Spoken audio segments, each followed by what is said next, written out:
शिष्य चिंतेत असेल, भ्रमात असेल, तर त्याला वाट दाखवायला सद्गुरू हा येणारच. सद्गुरू कोण आहे?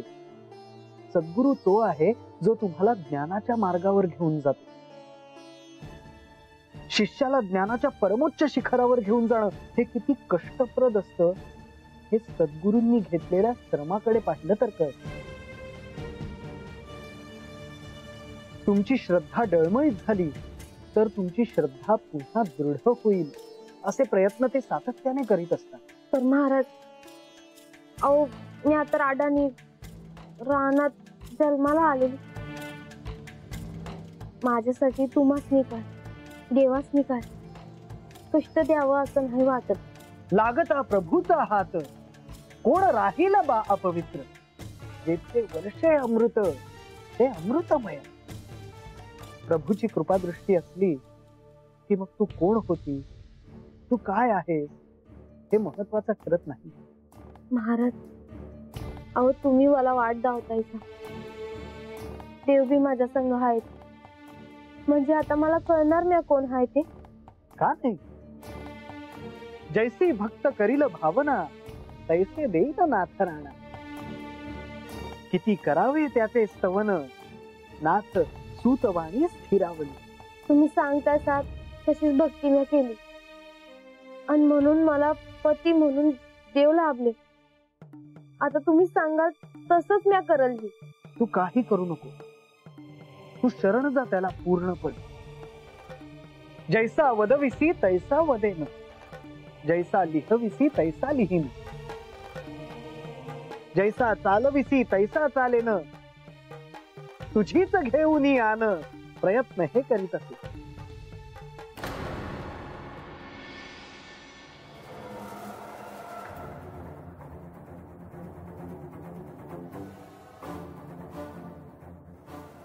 म्हाळसा,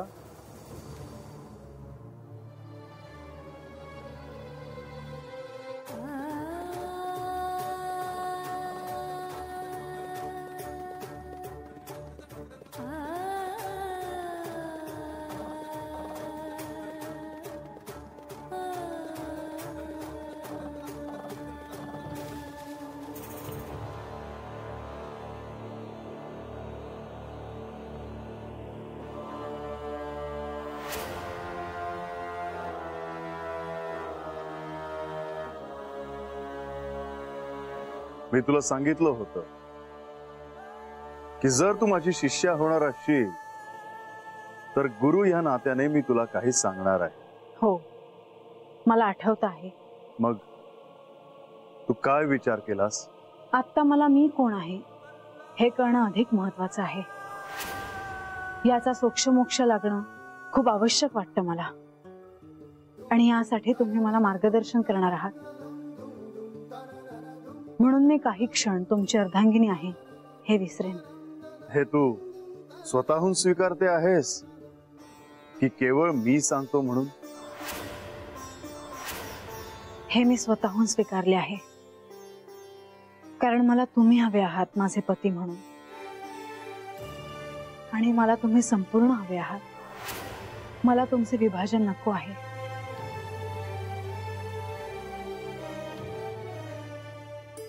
म्हाळसा, तुझ्या हात काय सुरू आहे हे मला कळत नाही का? पण आज मी तुला या परिघाच्या बाहेर अतिभव्य अतिविशाल अशा गोष्टीकडे घेऊन जाणार आहे.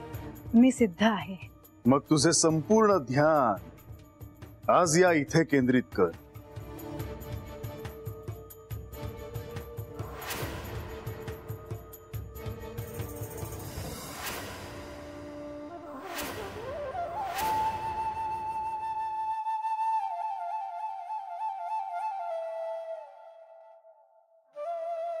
अहो, आज असेच ध्यानस्थ आहात, काय झालं? आज एका बाजूला श्री खंडेराय श्री म्हाळसा देवींना अशी सत्य सांगतायत जी हिमालयाच्या एका गुहेत खूप काळापूर्वी त्यांनी सांगितली होती. त्यावेळी श्री महादेव त्यांच्या मूळ रूपात होते आणि श्री म्हाळसा देवी ह्या पार्वतीच्या रूपात होत्या. ती एक अद्भुत घटना होती.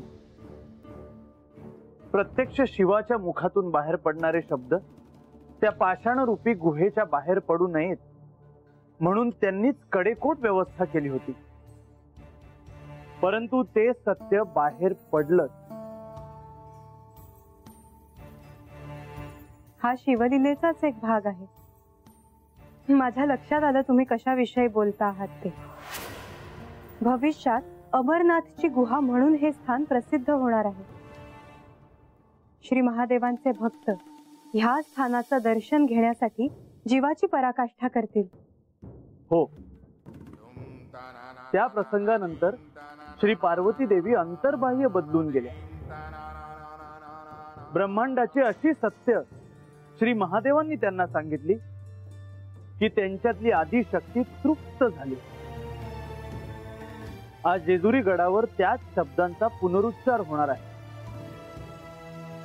त्याच स्वरांचे आरोह अवरोह ह्या गडावर घुमणार आहे.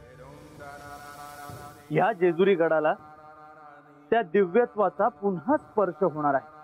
आज त्यांच्यात गुरु शिष्यांचं नातं नव्यानं आकार घेत आहे. श्री खंडेरायांना प्रकर्षाने असे वाटते की श्री म्हाळसा देवींना त्यांच्या गतजन्मीचे स्मरण व्हावे. श्री खंडेरायांचे हे प्रयत्न पाहिले की त्यांचं म्हाळसा देवींवर किती प्रेम आहे याची प्रचिती येते. परंतु त्याच वेळी नारद मुनी बाणाईला जे ज्ञान देत आहेत त्याची कल्पना असूनही त्यांनी नारद मुनींना ते करण्यापासून थांबवले नाही. दोघींनाही त्यांच्या मूळ स्वरूपाचे स्मरण होण्यासाठी ही घटना खूप महत्वाची ठरेल असे वाटते.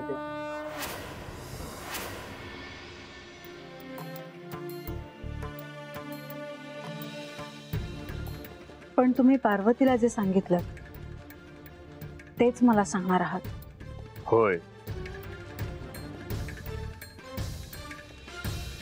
तुम्ही पार्वतीला गुप्त रहस्य कुठे सांगितलं? त्यासाठी तुम्ही तिला कुठे घेऊन गेला होता? मी पार्वतीला हिमालयाच्या पर्वतरांगांमध्ये एक निर्जन गुहा होती तिथे घेऊन गेलो होतो.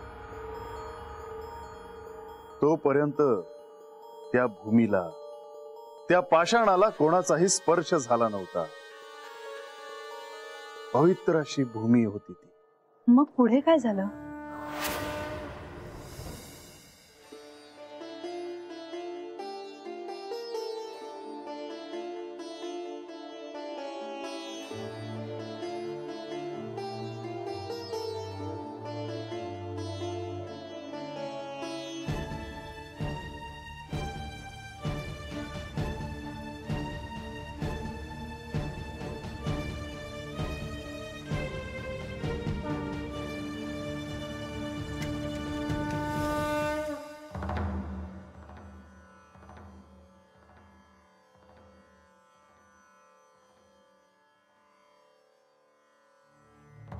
पार्वती, काहीही न बोलता उभी आहेस? होय स्वामी, तुम्हालाच पाहत होते.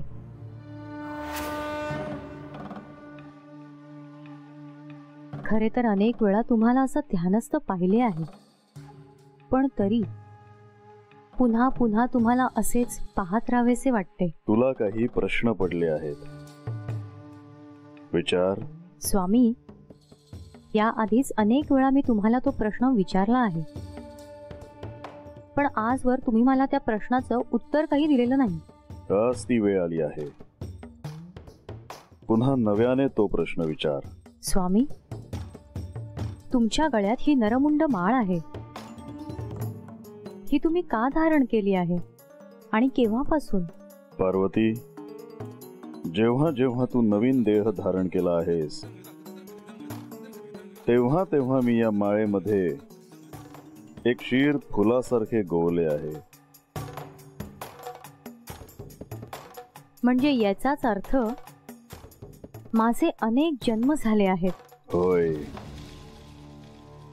मात्र स्वामी, माझं तुमच्यावर इतकं प्रेम असताना प्रत्येक जन्मी मला अशी कठोर परीक्षा का द्यावी लागली? कारण तू प्रत्येक जन्मी नवीन देह धारण करतेस. म्हणजे माझ्या शरीराला जन्म मृत्यू आहे. मात्र स्वामी तुम्ही अजन्म आहात, अमर्त्य आहात. असे का स्वामी? कारण मी कधीच जन्मलो नाही, मी कधीच मृत्यू पावलो नाही. मी केवळ आहे. पण स्वामी, असे का? याचे कारण काय? ते रहस्य तुला इथे नाही सांगता येणार. मग मला अवकाशात घेऊन चला स्वामी. मला अशा भूप्रदेशावर घेऊन चला जिथे कोणीच नसेल आणि जिथे तुम्ही मला हे रहस्य सांगू शकाल. पार्वती, ते रहस्य तुला आजच सांगायला हवे का? होय, ते रहस्य जोवर तुम्ही मला सांगत नाही तोवर मी इथून जाणार नाही. कोणत्याही प्रश्नाचे उत्तर जाणून घेण्यासाठी हा हट्ट योग्य नाही. मात्र स्वामी, मला हे रहस्य आज जाणून घ्यायचेच आहे. असं असेल तर मी तुला हिमालयाच्या अशा रांगा आहेत जिथे एक गुहा आहे, जिथे अजूनपर्यंत कोणीही गेलं नाही, तिथे घेऊन जाईन. मग आपण आत्ताच प्रस्थान करूया स्वामी. पण तिथे आपल्याला पायी जावं लागेल. त्यासाठी तू सिद्ध आहेस? होय स्वामी, हे रहस्य जाणून घेण्यासाठी मी कोणत्याही दिव्याला सामोरी जायला सिद्ध आहे. आपण प्रस्थान करूया.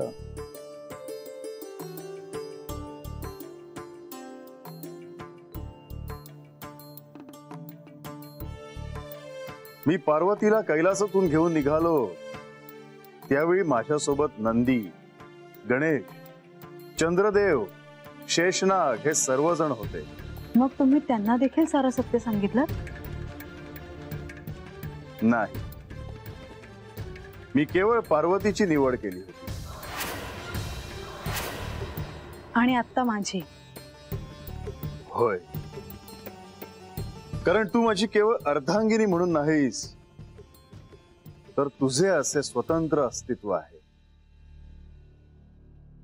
तू प्रकृतीचे दुसरे स्वरूप आहेस.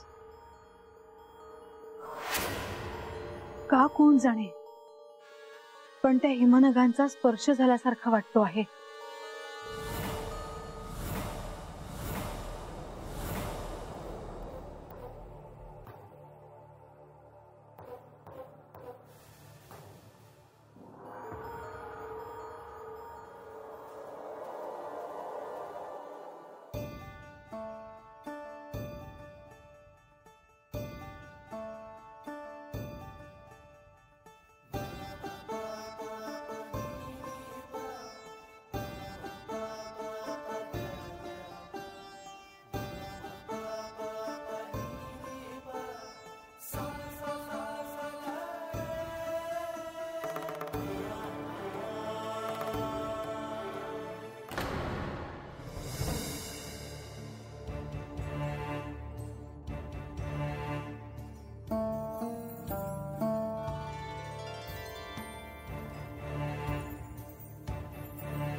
देवा, आपण कैलासातून कुणालाही न सांगता कधी जात नाही. आज असे निघालात म्हणून आपल्या समोर प्रकट झालो. मी आणि पार्वती एका अज्ञात स्थळी जात आहोत. परंतु प्रभो, मी असताना आपण असे पायी चालण्याचे कष्ट का घेत आहात?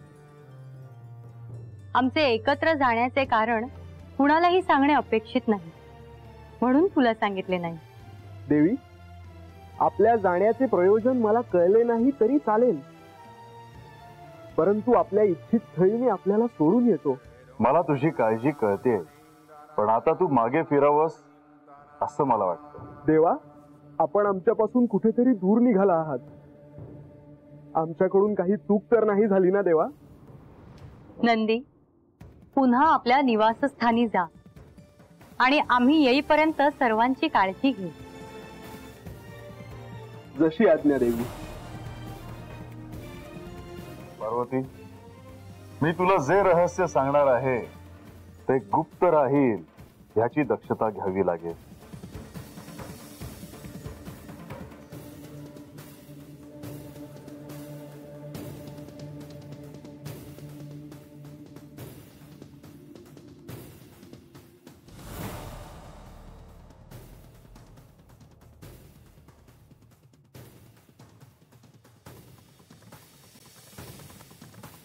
श्री गणेश, तू इथे कसा?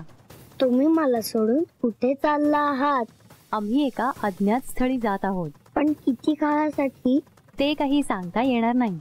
मग मीही तुमच्या सोबत येणार. श्री गणेश, आम्ही अल्प काळासाठी जात आहोत. कार्य संपन्न झाले की आम्ही पुन्हा कैलासात येणारच आहोत. असे कोणते कार्य आहे? श्री गणेश, आज तू किती प्रश्न विचारतो आहेस? पण माते, तू नेहमी माझ्या प्रश्नांची उत्तर देतेस. बरं, सांगते. मी श्री महादेवांकडून एक रहस्य जाणून घ्यायला जात आहे. पण माते, तुला काही ठाऊक नाही असे कसे होईल? श्री गणेश, तुझे पिता कोण आहेत हे मी अनंत काळापासून समजून घेतेच आहे. पण तरी देखील त्यांचे संपूर्ण स्वरूप मला अजूनही कळलेले नाही. मी त्यांची शिष्या होऊन हे ज्ञान प्राप्त करणार आहे. आणि ते जोवर प्राप्त होत नाही तोवर मी कैलासात येणार नाही. मग तोपर्यंत मीही कैलासात जाणार नाही. आज तू इतका हट्ट का बरं करतो आहेस? पण तूही हट्ट करते आहेस. श्री गणेश, तू महागुरु पर्वत पाहिलास?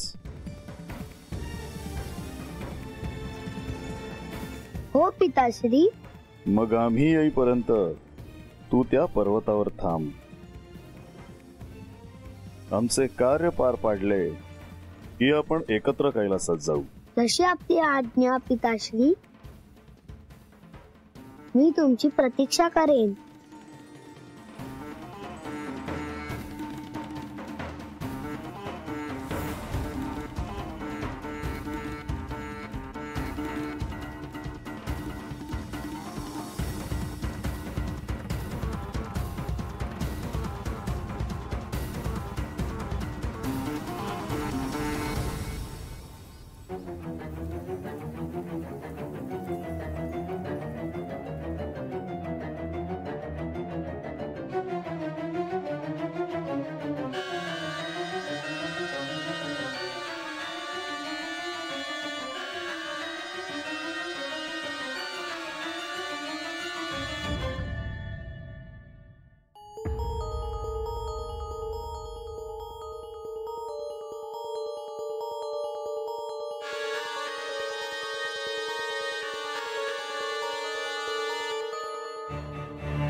स्वामी, तुम्ही थांबलात?